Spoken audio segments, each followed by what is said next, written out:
con Mitzi Cordero. Vamos a la parte de contrastes en este espacio con este tema de hay que actualizarnos todo el tiempo y hay que tener previsto también las diferentes estrategias que está llevando a cabo el gobierno y las que podemos llevar nosotros en casa, en nuestro hogar, en nuestra oficina, en la vía pública también. Por eso me da muchísimo gusto saludar en esta tarde al doctor Alejandro Sánchez, especialista en la materia, investigador por parte del Instituto de Biotecnología de la UNAM. Doctor Alejandro, gracias por estar con el auditorio de Mega Noticias. Michi, muy buenas tardes. Muchas gracias a ti y un saludo a todo el auditorio. Estamos revisando, doctor, el proceso de vacunación que tenemos actualmente, la estrategia que se está implementando por parte de nuestras autoridades. A junio del 2022, digamos, la nueva etapa es la vacunación de los menores de 5 a 11 años, pero también hoy, por fin, las autoridades aceptaron este repunte en el número de contagios, algo que básicamente ya no se podía ocultar. ¿De qué deriva este incremento de contagios desde su punto de vista como especialista? Mira, el repunte que se está dando ahorita es debido a la aparición de variantes o sublinajes de la variante Omicron que ya había sido introducida al país a principios de año. Y digamos que el problema con este virus es similar al que vimos en su momento con la variante Delta.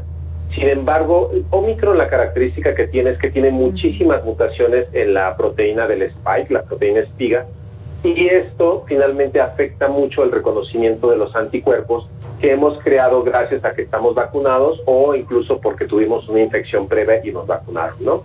Pero estos anticuerpos, que es la mitad de la respuesta inmune que tenemos o la mitad del armamento que tenemos contra el virus, pues realmente se ve afectado y es por esto que la transmisión del virus no se puede cortar.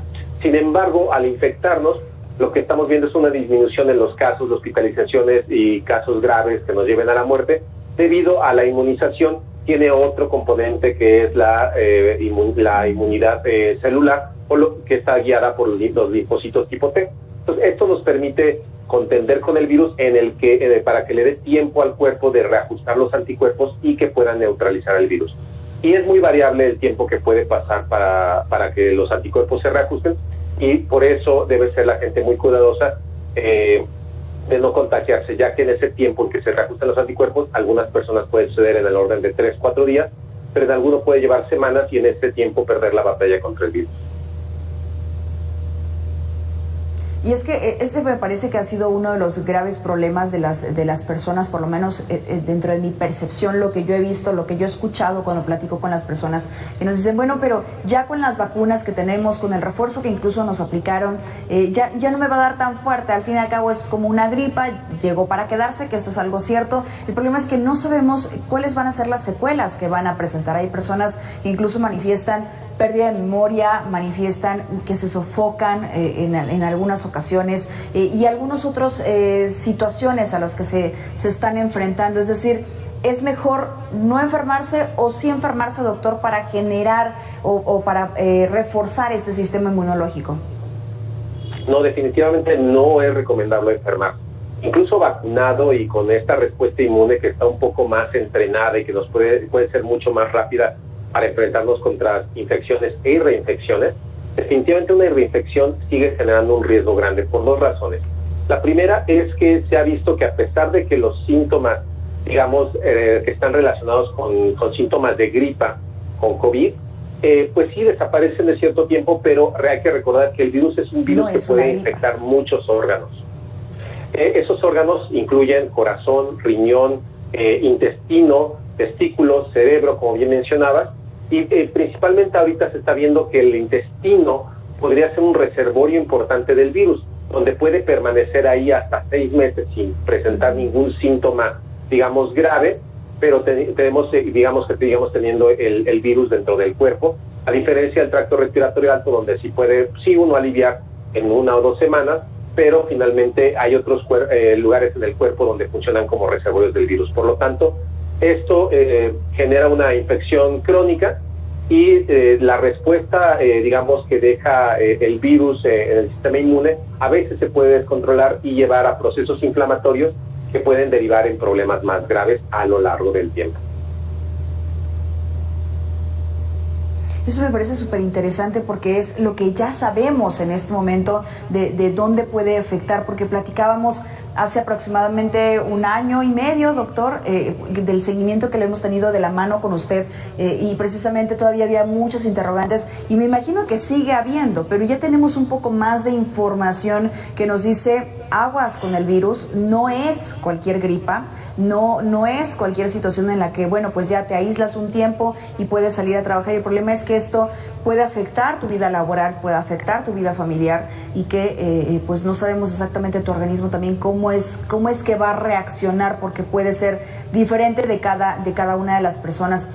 En el caso de, vamos a escuchar a la alcaldesa de Nuevo Laredo, allá en Tamaulipas, porque justamente anunciaron el inicio de la vacunación de estos menores, que además, bueno, las propias autoridades locales están diciendo que están convirtiendo en un ejemplo a nivel nacional, porque si bien el proceso nacional va entre los de 5 a 11 años de vacunación, que esto es algo que estaban pidiendo en los planteles escolares, los padres de familia, pero también a los más bebecitos a partir de los 6 meses y hasta los 4 años de edad, ya por lo menos en Nuevo Laredo están iniciando con lo de la vacunación. El día de mañana estarían iniciándolo.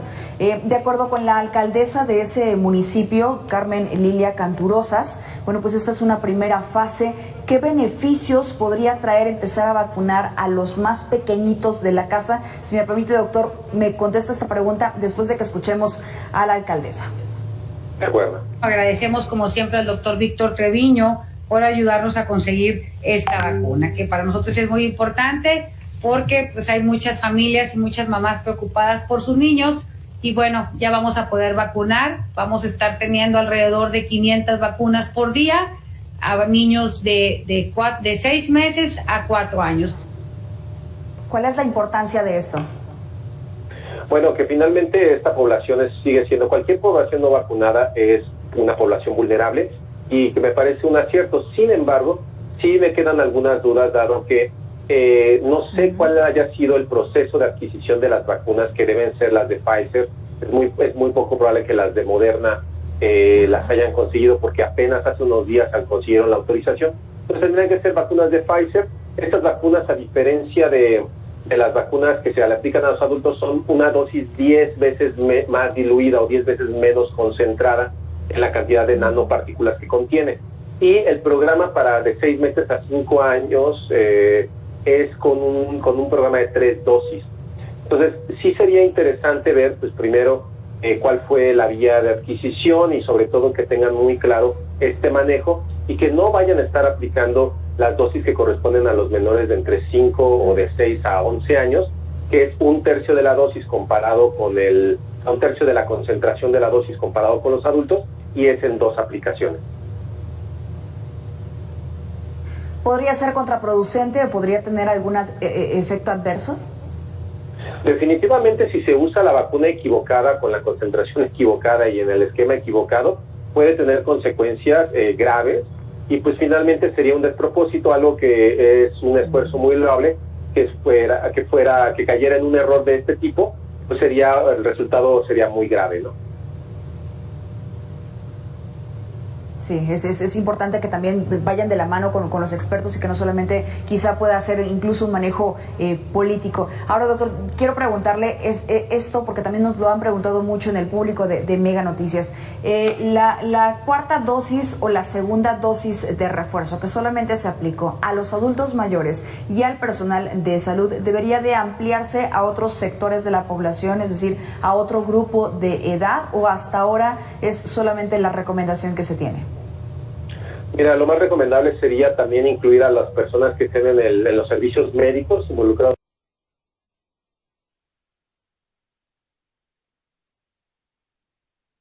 digamos, labores de alto riesgo que implique tener contacto con posibles contagiados, y de ahí empezar a desescalar hacia otros grupos como 50-60 o 40-50, que es donde estamos viendo un incremento mayor de los casos. Y esto es porque hay un fenómeno que se llama inmunidad menguante.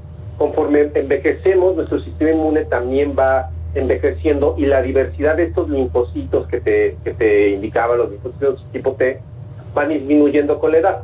Y entonces dependemos también mucho de los anticuerpos que tengamos circulando. Entonces una segunda dosis de refuerzo sería muy pertinente. Sin embargo, pues ya es una cuestión de logística y de organización donde hay que priorizar los recursos y ver si se pueden canalizar para vacunar a aquellos que son ahorita los más vulnerables, que son los niños, y ya después de los niños empezar a contender con otros grupos.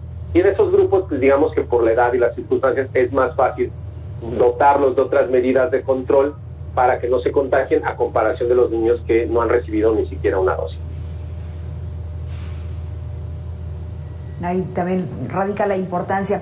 Ahora, doctor, vamos a escuchar a continuación a Carolina Gómez. Ella es también experta en salud pública y que nos dice, bueno, a pesar de que en muchos gobiernos se tomó la decisión de que ya fuera mucho más voluntario o mucho más al juicio de cada una de las personas, el uso de cubrebocas, es momento de que se retome y que además se reafirme este uso. Usted me dice si coincide o no con Carolina Gómez. Vamos a escucharla.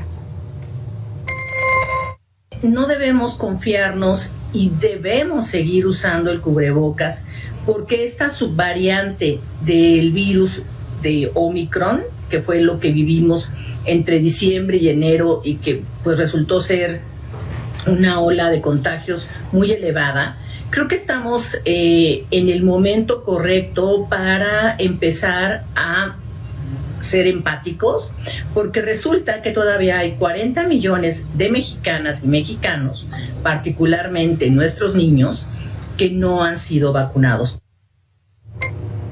¿Coincide, doctor? Definitivamente coincido y digo, con la maestra Carolina Gómez trabajamos juntos en el Comité de Contingencia de Cuernavaca, de Emergencia Sanitaria, y es algo que hemos discutido mucho para también tenerlo aquí en Cuernavaca, en Morelos. Que el cubrebocas no se deje de usar porque es una medida de seguridad pasiva. Lo he comparado muchas veces, por ejemplo, con el uso de casco cuando estás en la motocicleta o, por ejemplo, el casco de seguridad cuando vas a una obra, ¿no? Puedes salir y si la incidencia del virus es baja, sí, pues el impacto de no traer cubrebocas es menor. Sin embargo, ahorita lo que estamos viendo es una alta incidencia de nuevo del virus con variantes mucho más contagiosas. Y finalmente esta medida de seguridad pasiva que es el cubrebocas pues nos beneficia más de lo que nos beneficiaría el no usarlo. Entonces, definitivamente es recomendable usarlo, no solamente en espacios cerrados, sino incluso en el espacio abierto, porque en ese espacio abierto no sé cuál va a ser la probabilidad de encontrarme a alguien infectado con la que yo voy a tener algún tipo de convivencia, en este caso hablar, lo más seguro, y que dependería solamente de la sana distancia si no tengo el cubrebocas.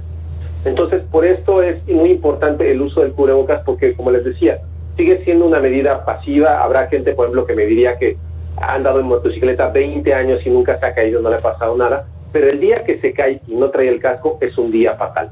Y lo mismo puede pasar, o sea, yo puedo salir a la calle 20 veces, 50 veces sin el cubrebocas y podría no enfermarme. Pero en el momento que lo haga y que me encuentre en una situación con una persona o con varias personas que estén enfermas y que me lo transmitan y no lo tengo, ahí es donde se va a ver el verdadero peligro e impacto.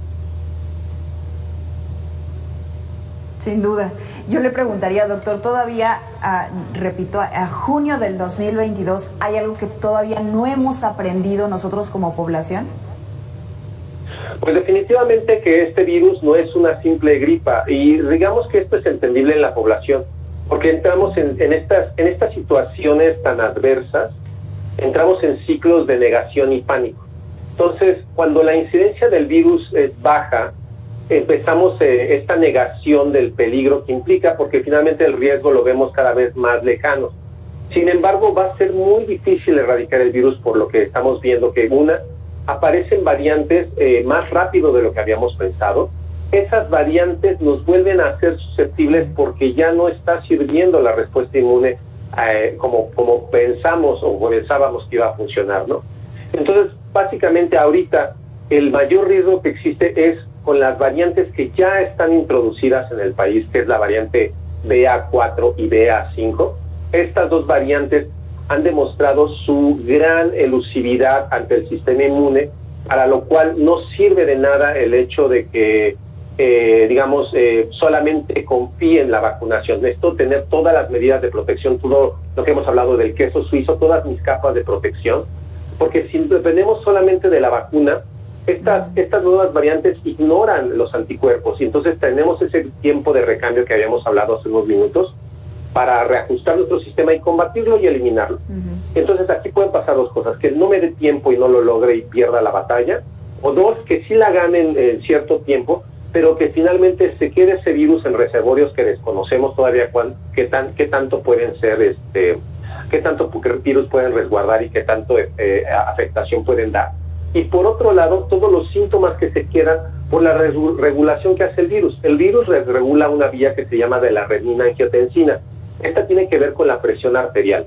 Regula también cosas en el sistema nervioso, como ya lo hemos mencionado, y finalmente puede hacer muchas otras cosas que aún no conocemos, pero que estamos viendo a una menor escala, ¿no?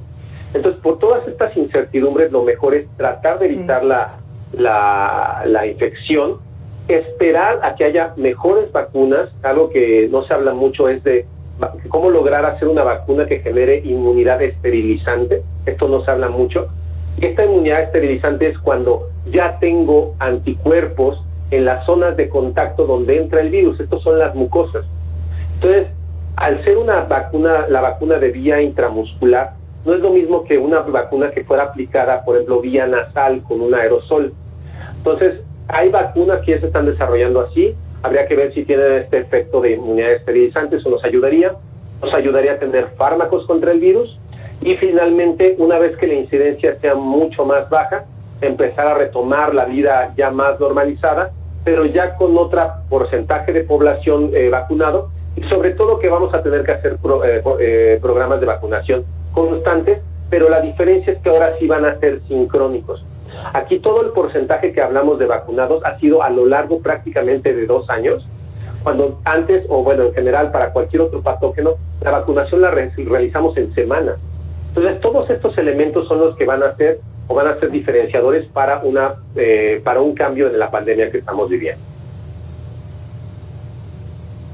Sí, básicamente yo lo compararía con un juego de azar, ¿no? No sabes exactamente cómo te va a ir, qué es lo que te va a pasar, y depende de muchos factores, digamos, multifactores, y que pues usted lo decía desde un principio, es mejor no enfermarse, es mejor seguirnos cuidando.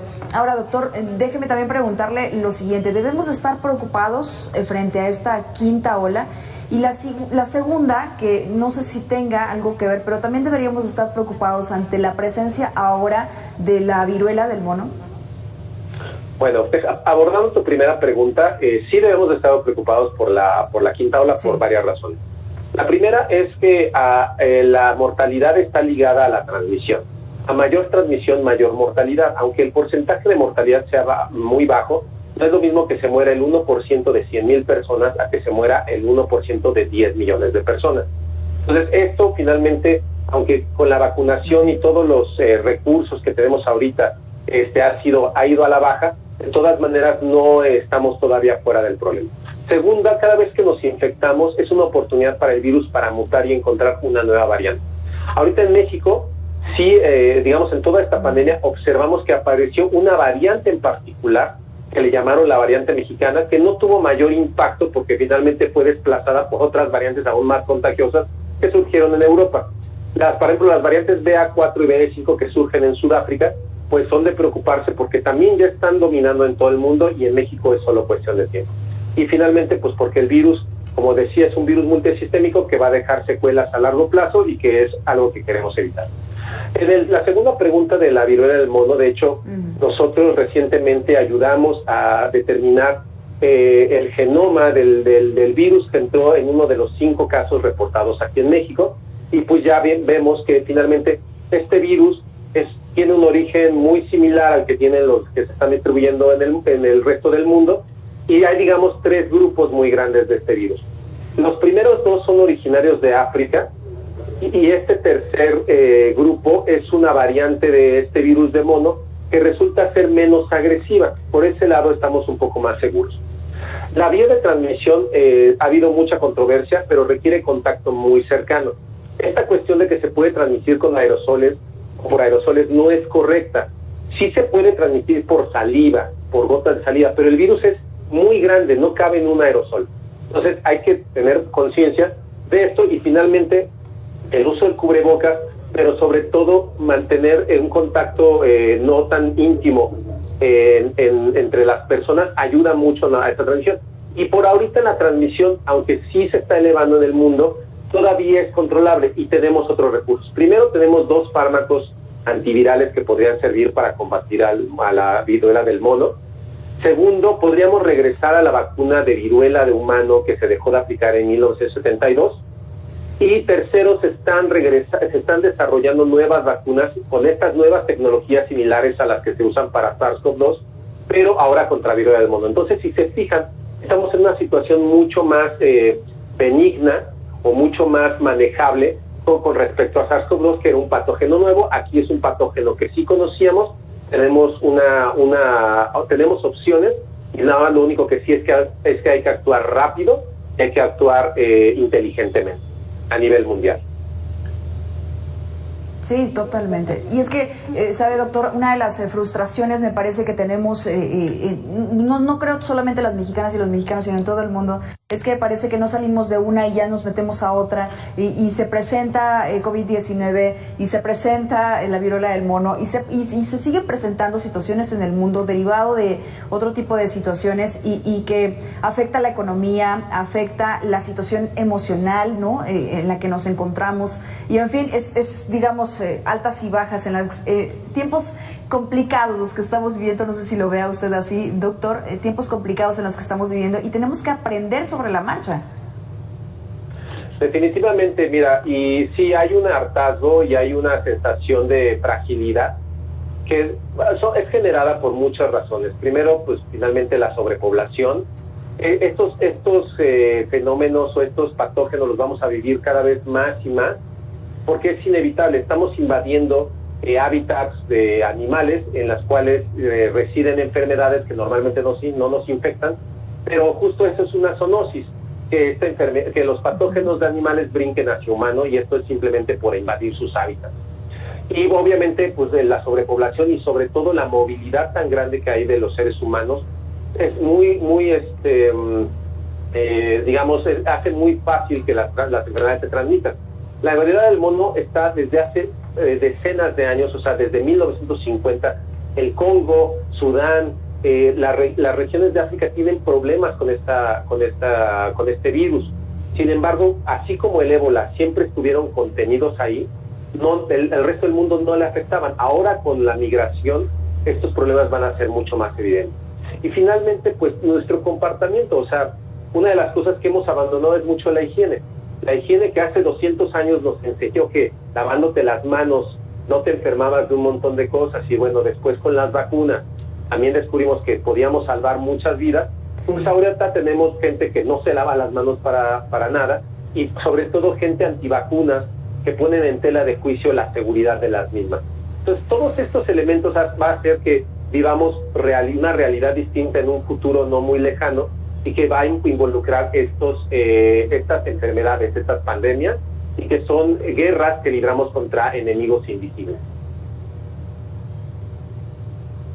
Sí, totalmente. Ahora, doctor, para terminar esta conversación con usted, que además siempre me encanta poder platicarlo, porque sabe mucho y está metido directamente en lo que está pasando. ¿Y qué ha pasado también con la vacuna Patria, ¿no?, de la que se había anunciado que se aplicaría en nuestro país, y todavía no hemos visto que salga a la luz? ¿Tiene usted conocimiento? Sí, mira, desgraciadamente el cuello de botella mayor ha sido el financiamiento. Por otro lado, encontrar voluntarios ha sido difícil, y no tanto por la voluntad misma de las personas, sino más bien por la disponibilidad de personas que cumplan los criterios de inclusión para el estudio. Entonces, por ejemplo, para hacer un buen estudio necesitaríamos gente que no se haya enfermado de SARS-CoV-2, y eso se vuelve muy difícil, ¿no? Y la otra cosa es que pues no haya recibido, por ejemplo, vacunaciones con ningún tipo de esquema. Eso también resulta muy difícil. Entonces, desafortunadamente, se dio una combinación muy desafortunada, donde la falta de financiamiento para el desarrollo de esta vacuna la fue rezagando a un punto donde ahorita ya es muy difícil hacer un estudio clínico. Sin embargo, todavía tiene cosas prometedoras. Como te decía, la tecnología que usan, que es de proteína recombinante, abarata mucho su producción y la hace muy segura, pero también necesitaríamos hacer las pruebas para la administración. Y una opción era hacerlo vía nasal, que esta sería una de sus grandes ventajas. La desgracia es que no tenemos en quién probarla, y finalmente se ha parado también el financiamiento porque la fase clínica 3 y la fase 2, que es creo que donde se quedaron ahí un poco atorados, requiere bastante dinero, bastante financiamiento. Entonces, digamos que los resultados de la fase 1 eran muy prometedores, pero pues ahorita ya estamos muy tarde, ¿no? Entonces, sería todavía importante invertir en esta vacuna, pero lo veo complicado dado la situación y sobre todo que en México ha sido muy difícil tener financiamiento para realizar ciencia. Ayer justamente en el tema de Mega Noticias era la falta de inversión a la ciencia y a la tecnología, y platicábamos de esto, ¿no? Se le invierte o se le destina menos del 1% de recursos en algo que hace mucha falta, sobre todo en lo que estamos viviendo actualmente. La ciencia y la tecnología nos están sacando de muchos apuros y en México no se está viendo de esta manera. Doctor Alejandro Sánchez, le agradezco estos minutos con Mega Noticias, gracias, y nos seguimos actualizando con usted de la mano de los expertos. Mitzi, ha sido un placer y muchas gracias por la invitación y espero seguir acompañándote en tu programa. Que así sea. Muy buenas tardes, investigador del Instituto de Biotecnología de la UNAM. Vamos a una pausa, pero regresamos con más de Mega Noticias MX.